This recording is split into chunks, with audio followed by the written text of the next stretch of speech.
welcome to the Mindset Michele TV show. We're so super excited to have you joining us today for an extra special guest. Now, Daniel Merza, for those that haven't heard of him, has something to do with monkeys, and he's going to explain to us what his business and what his work is to do with monkeys. But Daniel, firstly, hello and welcome to the show. Hey, Michele, how you going? For those of you that perhaps haven't heard of Daniel and are wondering what monkeys are around, a little bit of his background: he's a professional speaker and been president of the association, works with children and adults, and has even been named in the New South Wales Parliament for the work that he does in this area. But Daniel, I know you as a speaker and an accomplished person that's very passionate about your work, but I'm not too sure about this backstory of monkeys. And so please explain to people, how did you come to be doing the work that you're doing, and what and how do monkeys fit into all of this? No worries. So it's an absolute pleasure to be on the show. I guess the work that I do at the moment, in a nutshell, I work with schools and companies, and I empower and equip individuals with the mindsets, tools, and strategies to get the monkeys off their back and thrive. So I guess how I came up with the idea of the monkeys, get the monkeys off your back, really originated from my own personal journey, where for many years of my schooling life, primary and high school, I was on the receiving end of a lot of bullying. That started when I was given the nickname Monkey Merza, which then spiraled into a ripple effect where I was teased a lot, put down a lot, physical bullying, social exclusion, all that sort of stuff. So when I stepped into the professional speaking space and I had a dream, a vision, a burning desire to want to make a difference, especially into the lives of the next generation, I was thinking about what was the best way for me to communicate my story, my message. And yeah, it emerged. It emerged actually when I was having a conversation with a fellow colleague in Professional Speakers of Australia, and I was telling him my story. His name's David Koutoussis from Perth, and I was coming up with my book title, and I was thinking, what should I call the book? And that's when he sort of, what about Get the Monkeys Off Your Back? And then I sort of delved deeper into taking the phrase that we're familiar with, which is get the monkey off your back, to making it my own, where I created Get the Monkeys Off Your Back. And there are 5 monkeys that all have a character, all have traits that I share with my audiences, whether they're teenage audiences, primary schools, or adults, around the things that are holding them back from becoming the best version of themselves. Wow, what an incredible story, and a real credit to yourself, Daniel, that you've taken what were, it sounds like, difficult and challenging bullying sort of situations, and then realize that there's a gift in that to use your lived experiences. So you've had the experience of what that feels and very much feels like, to actually then use that to craft how you then give back through your speaking and building a business, even more importantly, building a speaking business and programs, and your book, which is pretty amazing, around these monkeys, these 5 monkeys. Because of your challenges, and then turning those challenges into successful ways of building a career and a life, I'm fascinated. What then does success mean to you? When I think of success, I don't think of it as a destination. In fact, I like to sum up success in 3 ways. One is striving. So striving towards a worthwhile pursuit, having goals, meaningful goals, because I found that in my life, whilst the achievements are great, the accolades are great, the fruit is in the pursuit and the person that you become in striving towards those meaningful goals, whether they're at a professional level or a personal level. So that's the first thing. The second thing is serving.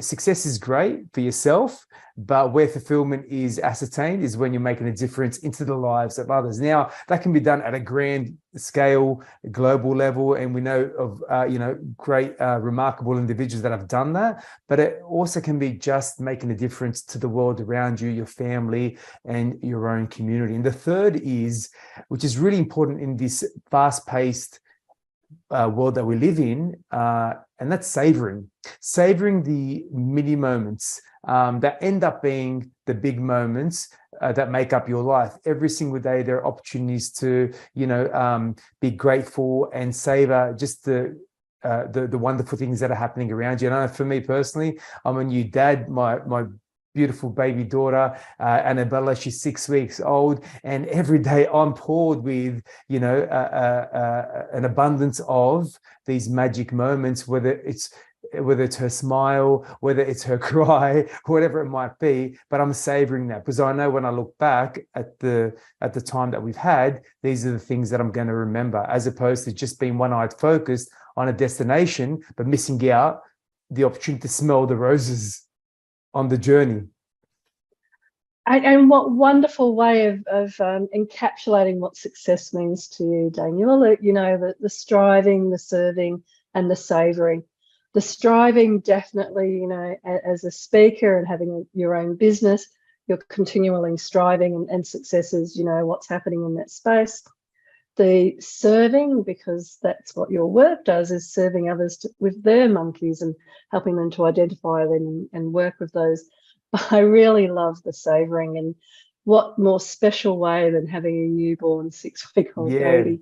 Even prior to her birth, I think for me, one of the things that I loved about any given day was I love my mornings. It's been challenging after Annabella's born to have those, beautiful routines because there's disruption. But prior to her arrival, I'd love the mornings where even a simple cup of coffee outside, with the breeze, maybe the sun coming out, maybe some soft music, that was beauty to me. And just savoring that before you go into the big, the big day ahead and working away and stress and all that sort of stuff. Yeah, and I think that this is a really lovely segue then into the suggestions that you may have for people about how they can build this mindset to success.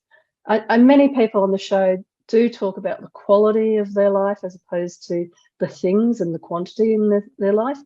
And so I really love this savouring.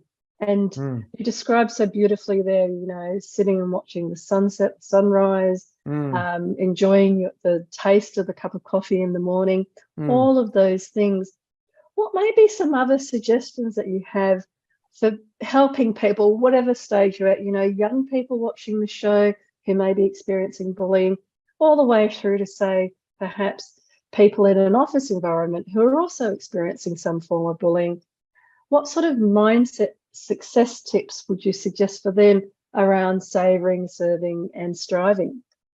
I think, because success is extremely broad, I think the starting point, the cornerstone of any form of achievement, success, is having a compelling vision, having something to strive towards. And for everybody, it's going to be different, because that's essentially what we need to be aiming at, something that's going to be meaningful for us, that gives our life a sense of purpose, a sense of meaning. And what I found in life, when there are challenges, and we've had some pretty intense challenges over the last couple of years with COVID, our level of tenacity and our ability to navigate and overcome life's challenges and stay the course is directly proportionate to how compelling our goals are, our dreams are, our vision is.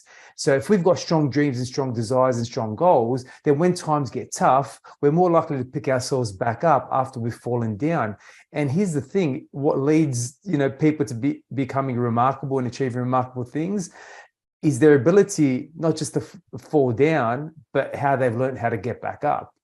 But the thing is, what people need to be able to get back up effectively is the reason and the goals that are going to be meaningful for them. I know for me personally, especially over the last couple of years, as you know, Michele, the professional speaking space, one of the hardest hit industries on the back of COVID, it was tough. It was tough when, all your bookings, went out the window, and you were like, okay, what do I do now? Now, of course, we've learned through that time, because of our attitude and our resilience, to pivot, to do things virtually. But I think what's going to allow somebody to shift from a poor me, blame game mindset of excuses, a victim mindset, to one that's a victor, is their ability to obviously shift their perspective and not focus on the things they can't control, but more so the things that they can control. And that's about taking personal responsibility in any given situation where we are faced with challenges, whether it's bullying, whether it's, something that's happening in the workplace, whether it's a family situation, maybe a marriage conflict, whatever it might be. It all comes down to having that personal responsibility and backed up with some compelling reasons. And that's going to drive you forward. And I know for me, it was that very thing that has allowed me to not only navigate and pivot through COVID, but also just stay in the game, because it's been tough for business owners. And we know a lot of businesses have not survived on the back of COVID. And what some fantastic insights you're sharing there. Thank you so much, Daniel, around the compelling vision and, that reason that helps you to shift the attitude as you're going through those daily. And for the last few years, many people, whether it's financial or health or whatever reasons, have had to face up to those daily kind of issues and that resilience. And yes, you and I both know a lot about pivoting from in-person events through to doing things online. And one of the reasons that the TV show was born in this sense was that exact reason, that pivoting, and it's one of the ways that we as a business at on purpose transformation actually pivoted. But I really love your second point as well around taking the personal responsibility and how that can help to shift that perspective from the victim to the victor. And I know over the last few years, really looking for those gifts and different experiences and looking for the gifts of, you can't leave the house now. So what can you do? You can't this or you can't that, or, this health issue comes up or that health issue comes up. In fact, at the beginning of COVID a few years ago, I actually broke my ankles. So I really had to pivot literally for a lot of different things that we were doing. And you summed it up so beautifully there with talking about staying in the game, whether it's at school or at work or whatever. Having that so that you're actually staying in the game out of whatever life and situations and circumstances are throwing at you at the time. And you so beautifully described it there. I'm interested in your compelling vision, your reason.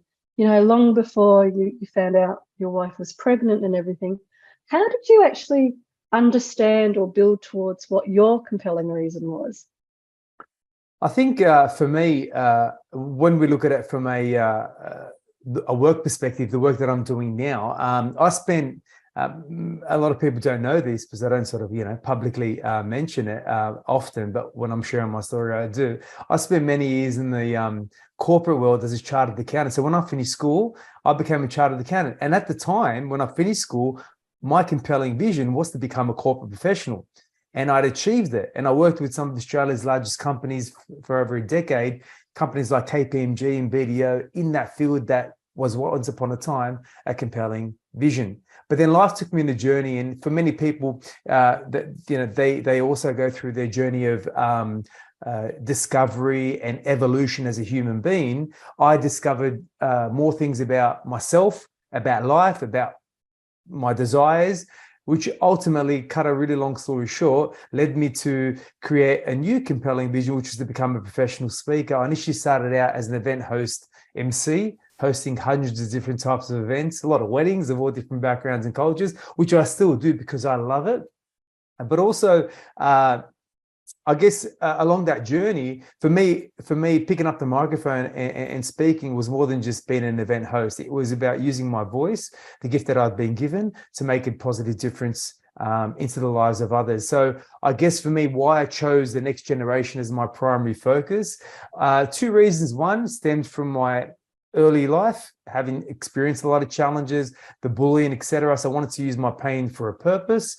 The second reason was actually born on the back of my corporate career, where I spent many years working with younger people in the capacity of training them, mentoring them, coaching them. And what I found was during that journey, these young people that were coming through the ranks were lacking the essential skills that were necessary to thrive in the workplace, but also in life. Skills such as stress management, self-motivation, leadership, emotional intelligence, all these essential skills that are necessary to thrive, which essentially what then led me to leave the corporate world and embark upon my passion and mission to inspire tenacity, optimism, empowerment in the next generations to get them ready to flourish by the time they finish school. Wow. And again, that's a pearl of wisdom. I didn't know about you, interestingly, about the successful career as a chartered accountant.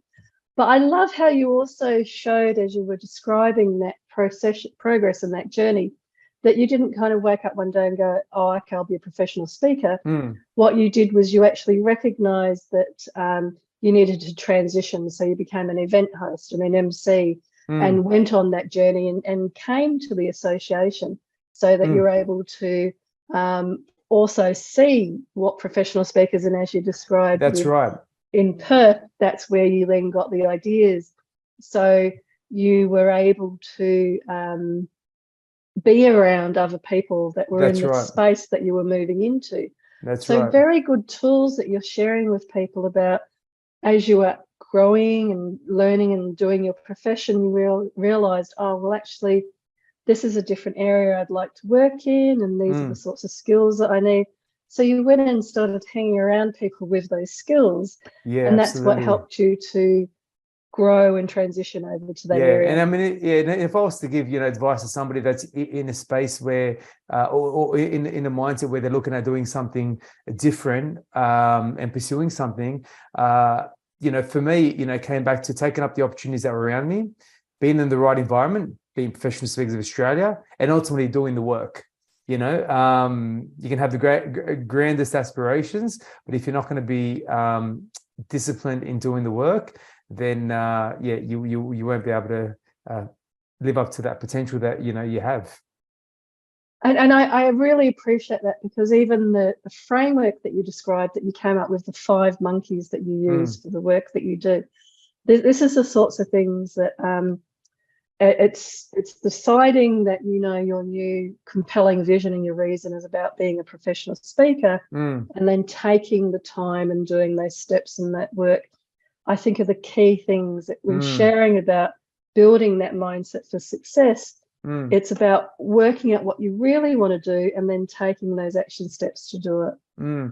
One thing that just came to mind, and I think it might be helpful for viewers, because whilst we're talking about things from a professional and a work context, we know that there are other parts of our life that we need to also look after, because if you go back to the definition of success, success for me is something that's holistic, where you've pretty much got the majority of your life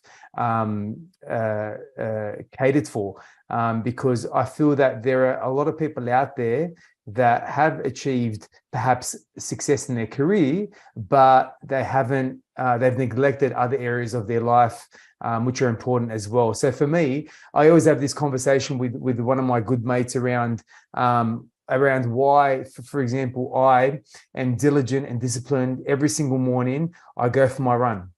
And the reason why I go for my run is not only to start the day well, with energy and in the right headspace, but also if you look back at how I mentioned the compelling vision and its importance, for me, my compelling vision when it comes to being a father is, in the future when my daughter is older, and she might be a teenager or even before she's a teenager, and she's running around, I want to be able to run around with her as well. So for me, in order to be able to run around with her, I need to look after my health. And one of the reasons why I am disciplined when it comes to the morning and doing those exercises, because I tie it back to the compelling vision. And once upon a time, I heard a saying that pretty much sums this up. The root of discipline is vision. So the more you've got a strong vision, the more likely discipline's going to follow, motivation's going to follow. You're less distracted. You're more likely to be tenacious when times get tough and you fall down, which is why the foundation is the vision. So for me, as I shared, Michele, that vision from a family perspective was around being that father that can run around in years to come when my daughter's a little bit older. And if I don't do the things now, then that will be threatened. And what a wonderful way of describing it. And for those that weren't seeing what was going on behind the scenes, my computer was about to die. And Daniel did a beautiful job of talking about vision and staying focused and being disciplined as I was running around. You wouldn't have seen it, but Daniel did. And so he was demonstrating yet again this discipline of staying focused with the vision of what you're sharing, so that no matter what's happening, even if the host of the show is running around off camera, getting the setting the computer up, you're still disciplined. And I love how you again tied it back to the birth of your daughter, but I'm sure also, you know, being a professional speaker takes a lot of physical energy and stamina, standing up and having high energy in front of audiences for long periods of time.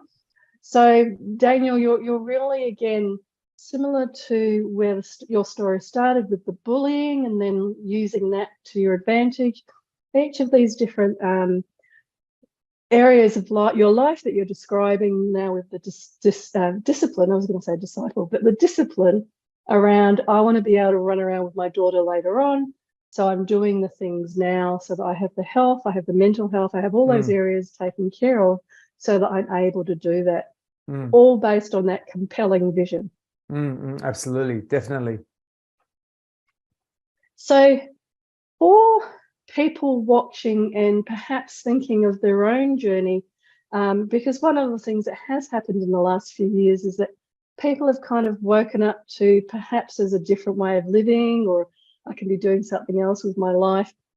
What would perhaps be some of the steps that you took, not necessarily the practical steps of, you know, talking to people, joining PSA, etc., but what sorts of things, what sort of self-talk, as you were, I guess, talking to your own monkeys, did you use to make sure, like waking up in the morning and savouring those moments?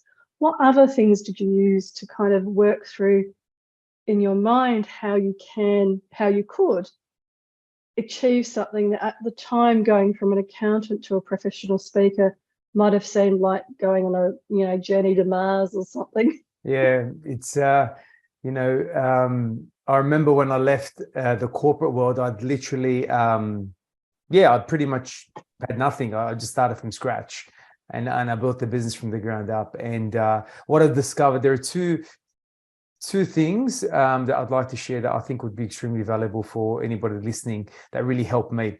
The first thing along the journey is that, you know, we've all got fears, which is a big monkey that stops people from taking positive action. And what I've discovered along the journey is that, you know what, you know, fear is normal, but it's also an illusion. It's an illusion that if we allow it to debilitate us and cripple us, it will stop us from doing the very things that will help us achieve positive progress. And so when we sort of say to ourselves, okay, well, this is something that, you know, has come up in the form of fear, how has it been manifested? And it's really something that's life or death. And for the most part, a lot of things that we're afraid of are not life or death. So they're just a creation between our two ears. It's not real. And when we sort of remind ourselves of that, whether it's getting up and speaking in front of a group of people, whether it's, you know, having a difficult conversation, whatever it might be, it's not real. So that's the first thing. The second thing, because I just love there's a wonderful definition I've heard about fear. You may have heard this before. So false expectations appearing real. Fear. That's exactly right. That's exactly right. And so for me, believe it or not, I'd never spoken in public until my mid-20s. So when I decided to become a professional speaker, I had no sort of history of speaking, whether it's at school, even in my early adult life. It was only until I made the decision after an experience, you know what, I want to do this. So for me to be able to do this, I had to first overcome the biggest thing that will stop me, which was fear. And so I've got a good relationship with fear because I've had to face my own fears and navigate through them to realize what it really is. And it's just an illusion that we can work and not only managing, but alleviating to the point where we step forward with greater confidence than fear.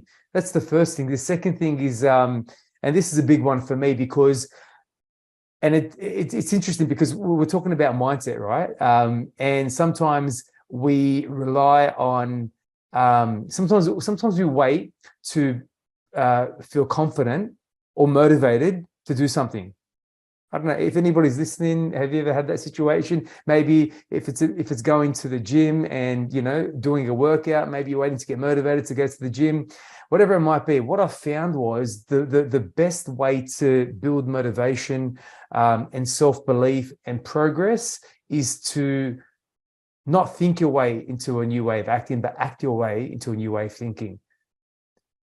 Because that's a very clever way of phrasing it, if we can just unpack it for a moment. Yeah, for sure. Not think your way into a new way of acting, but act your way into a new way of thinking. Because if we're gonna like, you know, there are times when I've lacked belief in myself, especially in the world that we work in, the professional speaking world. It's a very it's if you don't sort of guard your own thinking and you fall into the trap of comparing, it's the quickest way to feel inadequate and not good enough.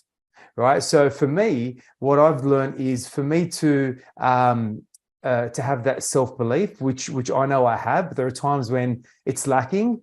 If I wait for that self-belief to pop up again, I can be waiting for a long time. So what I do instead, I just make sure that I keep doing the right activity, the actions that will achieve progress. And it's through that progress that then gives birth to that belief and that confidence that, hey, you're on the right track. You're achieving progress, and becomes motivating. You keep on going, and it becomes a new sort of conviction. What a wonderful way of explaining it. And I also heard from quite a famous, we know quite a few famous speakers in our group, and I heard from one of those very famous speakers about being at, you know, like a TV studio waiting to go on next, and some of the people appearing before them. And it's similar, you know, so it doesn't matter how big or whatever you are, there's always still going to be somebody that, you know, may be going on just before you. And you have to kind of do that reflection and thinking, well, I'm really good. I'm very confident about what I'm doing, and I'll be fine because I believe in myself and what I'm doing. Yeah. So Daniel, there's so much more that we could talk about and unpack about the, you know, the next generation and the incredible work that you're doing. But how can people get hold of you to find out more information? Probably the best thing is social media. So there's Instagram at Daniel Merza, there's LinkedIn, Daniel Merza, there's the website, Daniel Merza. So I'm sure if you drop it into Google, there'll be plenty of things that come up, hopefully all good things. Fabulous. Lots of things, or I wouldn't suggest putting in monkeys though. There might be a whole different category comes up. And Daniel, one of my favorite questions with people is asking them about if they were to give some advice to the younger self, and given some of your experiences, what would that advice be? Stay true to you. And as corny, as cliched as that sounds, don't consume too much energy worrying about what other people think. Because if you ask yourself the question, will it matter in 6 months' time from that point, a year's time, 5 years' time? In most cases, the answer is no, it won't matter what they think. So why waste energy in that moment worried about what they think? And so at the end of the day, the most important words you'll ever hear in your life are the words that you say to yourself about yourself when you're by yourself. Your own opinion of yourself matters the most, and backing yourself and moving forth with conviction. Wonderful. Moving forward, and the words that you say to yourself. And I really think that it's been a theme of what you've been sharing with us today, from the bullying to the monkeys to the birth of your beautiful daughter, and that self-belief, that self-talk, and that belief in what you do and how you do it, that can get you through all sorts of different things as you're pursuing that compelling reason, and you're building that sense of self around all of those different areas. Daniel, it's been such an absolute pleasure having you on the show today. My pleasure, Michele. Thanks for having me. And to all the viewers, thank you again for joining in for yet another incredible session where we've had the amazing Daniel sharing with us some of his life experiences, some of his career, which, you know, has just been amazing, and how he's passionate now about building more of that in the next generation. And for now, though, it's time for the end of the show. So from my heart to your heart, be great, be fabulous, and be you.